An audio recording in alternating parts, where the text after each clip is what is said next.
आप सभी को मेरा नमस्कार।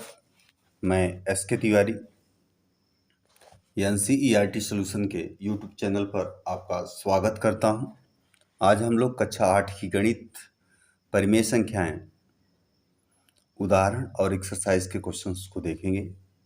चलिए स्टार्ट करते हैं क्वेश्चंस। तो कुछ हमारे पास अभी फिलहाल समरी है। इस समरी को सबसे पहले देखते हैं कि है क्या। बात करते हैं परिमेय संख्याएं, ऐसी संख्याएं जिसे p/q के रूप में लिख सकिए और q का मान क्या हो, 0 के बराबर ना हो, तब वो संख्याएं क्या होंगी, आपकी परिमेय संख्याएं होंगी। पहला नियम था आपका समवृत्त का नियम। परिमेय संख्याओं के लिए समवृत्त का नियम।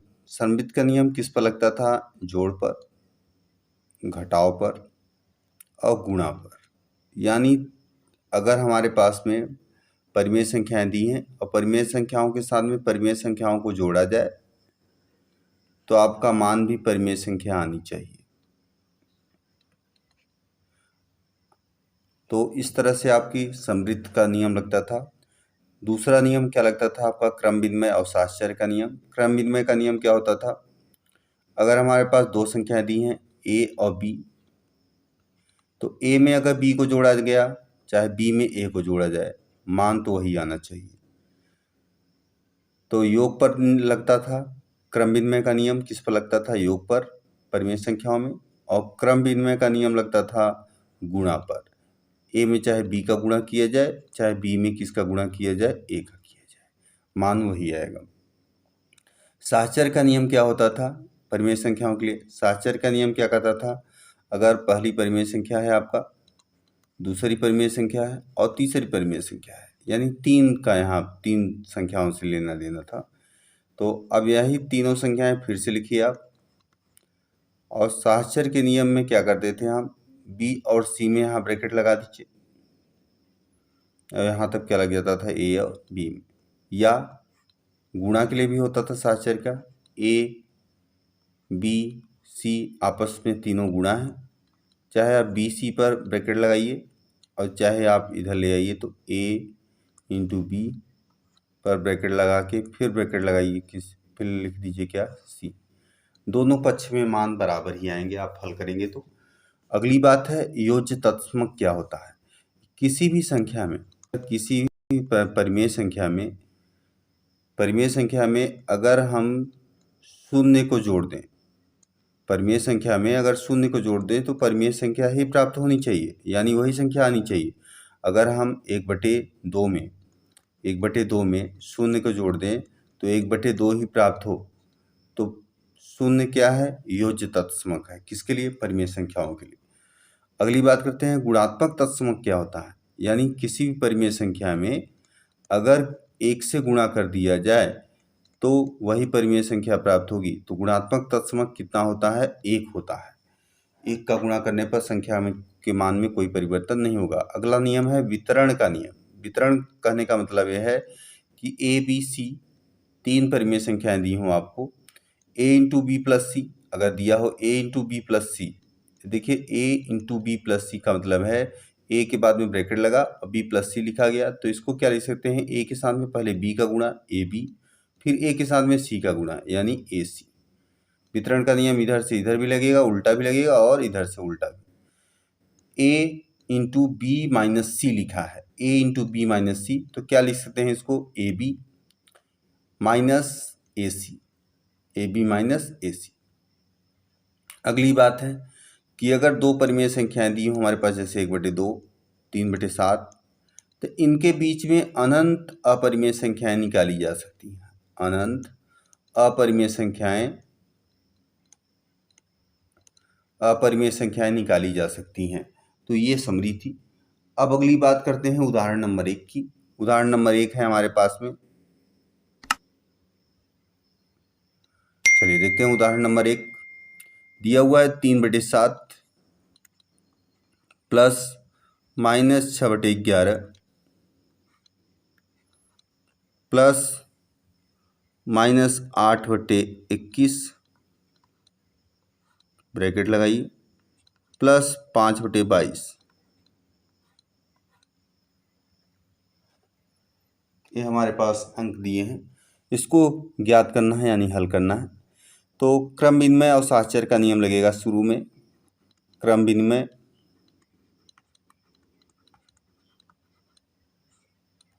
एवं साहचर्य के नियम से।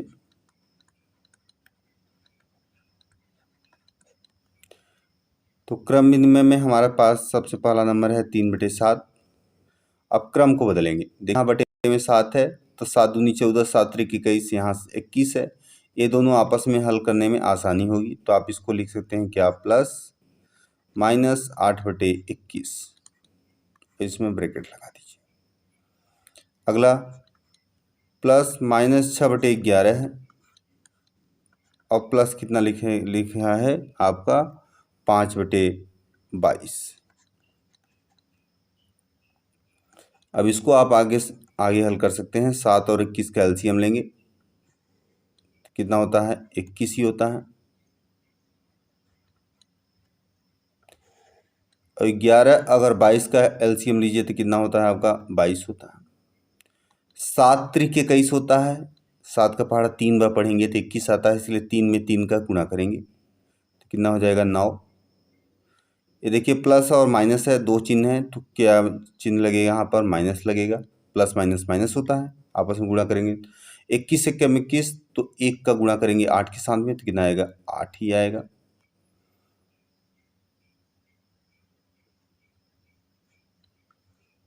ये प्लस था यहाँ पर तो यहाँ प्लस लगाए हम। 11 दूना 22 होता है तो इसलिए 6 दूनी कितना हो जाएगा, 12 हो जाएगा।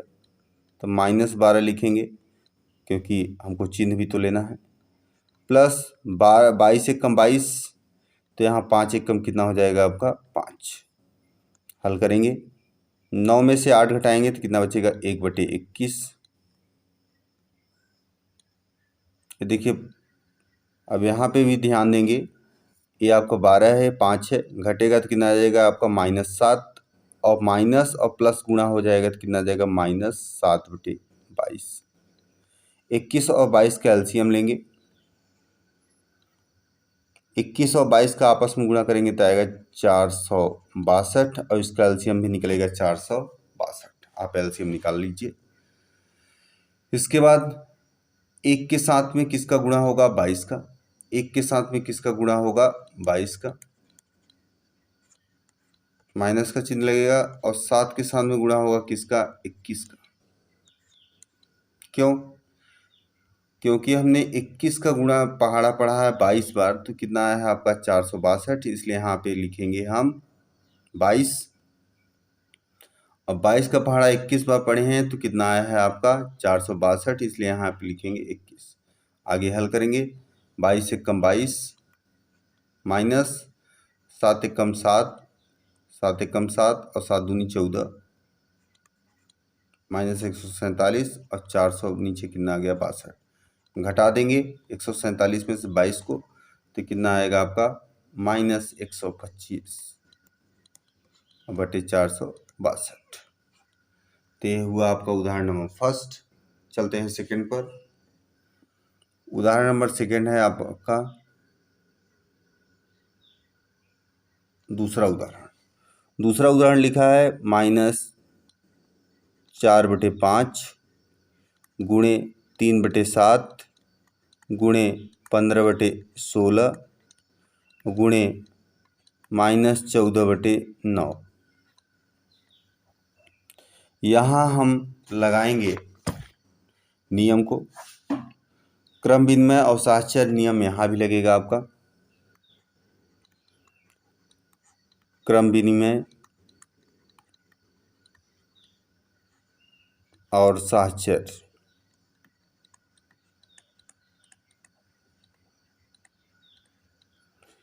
क्रम विनिमय और साहचर्य नियम को लगाएंगे। सबसे पहले लिखेंगे आप -4/5। ये देखिए हमारे पास है -4/5। इसके बाद हम दूसरा उठाएंगे, यहाँ से 15/16 को ले जाएंगे, पहले लिख लेंगे गुणे 15/16 हमने लिख दिया। इसके बाद 3/7 लिखिए।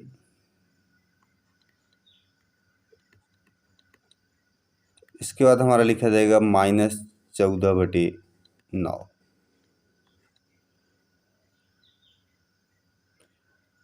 इन दोनों के बीच में ब्रैकेट लगा दीजिए ऐसे, और इनके बीच में भी ब्रैकेट लगा दीजिए आप ऐसे। हल करना आसान हो जाएगा। 5 से काटिए, 5 तिहाई 15, 4 चौक 16। तो इधर का मान कितना आ गया आपका -3/4। इधर देखेंगे तो क्या हो जाएगा, 3 त्रिका 9 और 7 दूनी 14। कितना आ गया आपका इधर का मान -2/3। और फिर से इसमें ब्रैकेट लगा दीजिए आप, ये नहीं रहेगा। फिर 3 से 3 कटेगा आपका, और 2 से 4 कटेगा, और माइनस माइनस प्लस हो गया, तो क्या आ गया मान आपका 1/2। चलिए तीसरा उदाहरण देखते हैं। हमारे पास तीसरा उदाहरण है।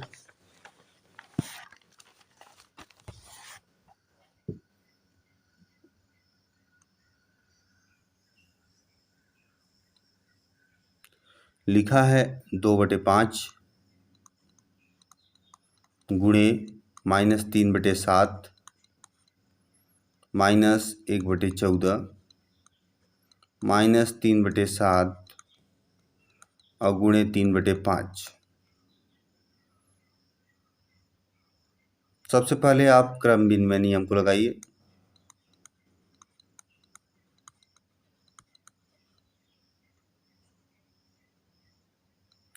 जैसे ही हम क्रम विनिमय नियम को लगाएंगे तो हमारा क्रम बदलेगा।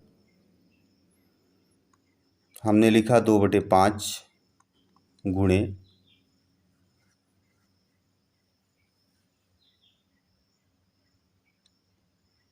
-3/7। अब ये देखिए, ये वाला जो पद है इसको हम उठाएंगे और -1/14 की जगह पर ले जाएंगे, और -1/14 को उठाए जाएंगे पीछे ले जाएंगे। तो इसके क्रम को हम बदल रहे हैं, इसलिए क्रम विनिमय नियम को लगा रहे हैं। -3/7 गुणे 3/5 -1/14। क्रम हमारा बदल गया।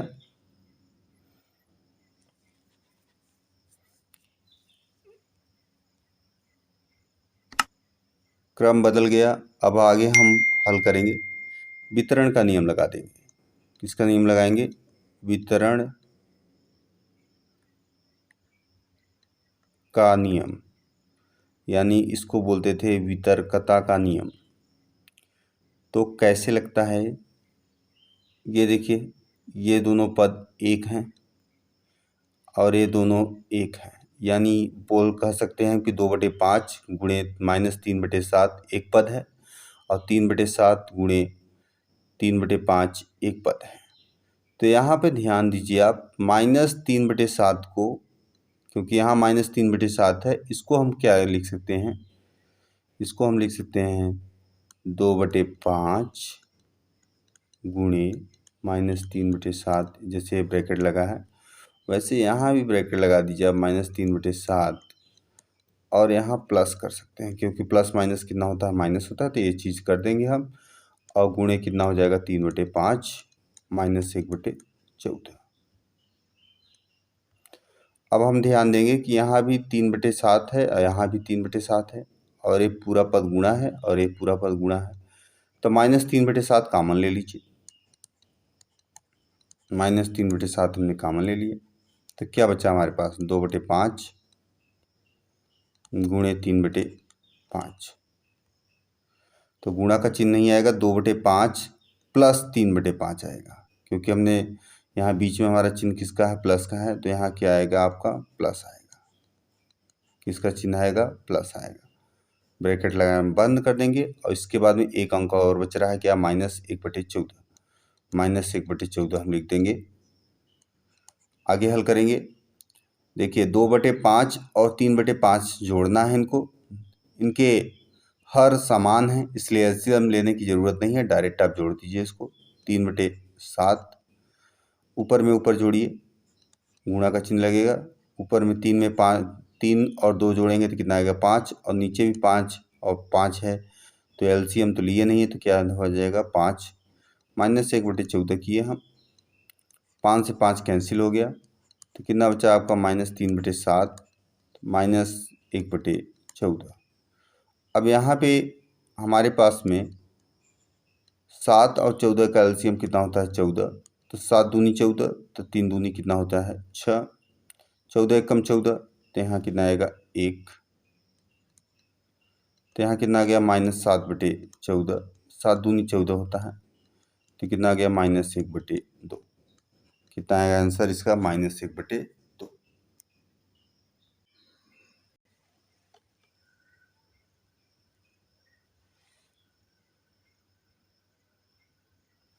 चलिए अब हम लोग चलते हैं एक्सरसाइज 1.1।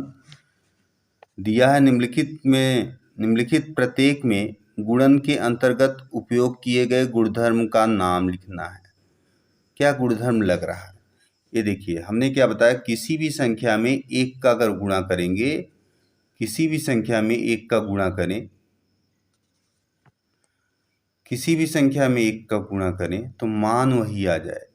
ये देखिए, संख्या हमारे पास दी है -4/5 में एक का गुणा हुआ, -4/5 में एक का गुणा हुआ यहाँ पे, तो कितना आ रहा है -4/5। तो इस नियम को क्या कहते हैं? गुणात्मक तत्समक। क्या बोलते हैं? गुणात्मक तत्समक।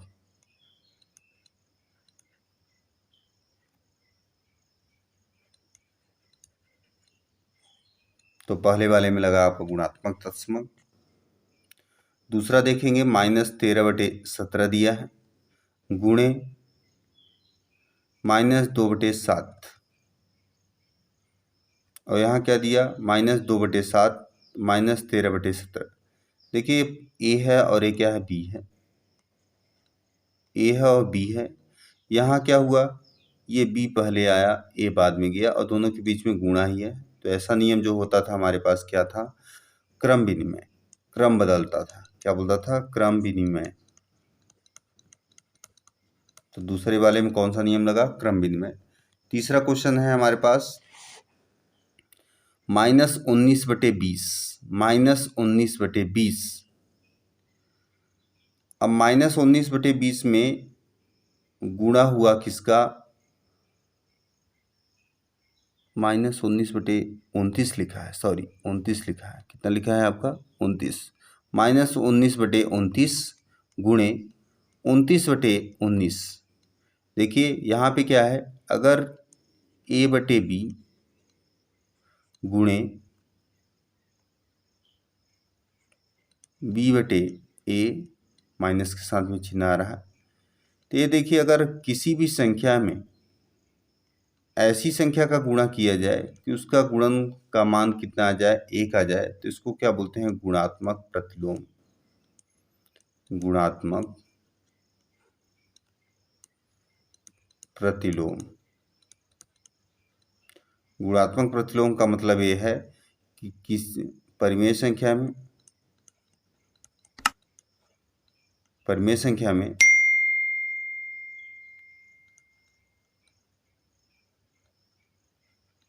फिर परिमेय संख्या का गुणा कीजिए और इसका मान कितना आना चाहिए? 1 आना चाहिए, तब क्या लगेगा आपका? गुणात्मक प्रतिलोम। नेक्स्ट क्वेश्चन है हमारे पास में 1/, बताइए कौन से गुणधर्म की सहायता से 1/3 गुणे 6 गुणे 1/3 गुणे 6 गुणे 4/3 को 1/3 गुणे 6 गुणे 4/3 लिख सकते हैं। देखिए क्या है, इसका मतलब ये है a इंटू बी इंटू सी। अब b और c पर आपका ब्रैकेट लगा, फिर लिखा गया a इंटू बी इंटू सी, और a और c पर ब्रैकेट लगा। तो ये नियम क्या होता था? साहचर्य का नियम। क्या होता था आपका? साहचर्य का नियम।